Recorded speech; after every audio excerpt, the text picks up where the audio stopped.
Okay, the next technique, number 2, is reversing storms or reversing mace, okay? Now with the help of Cliff, this is with hands and stick, okay? Now, as I start in a right neutral bow, I have one hand low and one hand high. As Cliff starts to move in, notice the sticks start to shift. They trade places. One goes low, one goes high. So as I parry here, I get a possible, keep moving in with the action, I get a possible strike to the back of the leg or to the knee with the bottom hand as well. It's very elusive because I have one, it doesn't look like this is going to drop in, but as he moves across, I step off, I move up the circle, make my strike, double parry, as you guys already know, and then from here, catch the ribs. But I don't have to go to the ribs. I can now go to the bone, which is the top part of the hip. And that sends a concussion all the way down through the leg. It's extremely painful. It has a deadening effect as well. So when you come off of there, hit this action. As his hand goes down, the stick could get trapped. If that happens, you check with the top hand, hit the knee with the bottom hand, okay, and he's going to want to try to come up. If he does try to come up again, you have this other hand coming over the top. Now, on a more basic level, you'll see it like this. This hand comes over and makes a full circle to check that arm down as this one comes up and hits, all right?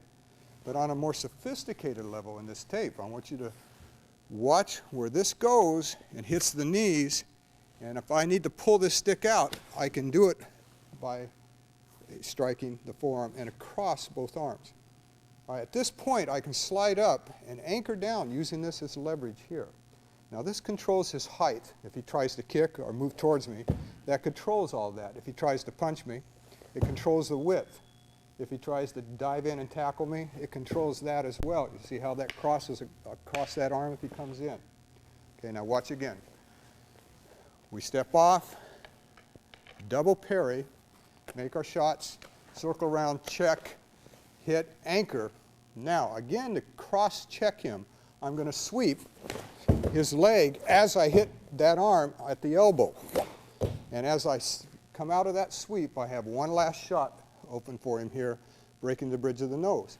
If Cliff decides to grab both hands on the stick to pull it free, then I go to the hands themselves. I step out, make a sweeping cover, both the head and the inside of the right knee as I step away from my opponent. Thank you, Cliff. Good. Now, Cliff, if he has weapons, a weapon, again, how he attacks is going to be a little different if he's familiar with the sticks. Go ahead, Cliff. He may come across from the bottom up to hit me, follow through with another hit, and try to come across with the right hand. What I'm going to do is try to hit the knuckles here and get him to drop it by hitting the arm at the back of the wrist again and the stick. All right, now, if I want to go to the ribs, but he still comes in with that right arm, I could still go both, except the ribs, this becomes a check, and this becomes a check. So I'm just altering my technique a little bit and anchoring down and still staying within the what? And with the pattern, okay? But I had to alter it a little bit. Now, if I can get there quick enough on the first move and catch him here, then I don't have to worry so much about the other, because if he tries to bring the other in, I've got this anchored anyway. And cross in and get him to what? To release it. I can go all the way across, hit that bone, and get him to stop it. And again, I can use the lower case on my way out to check and anchor him down just by dropping the lower case. That's the pattern of that technique. Thank you, Cliff.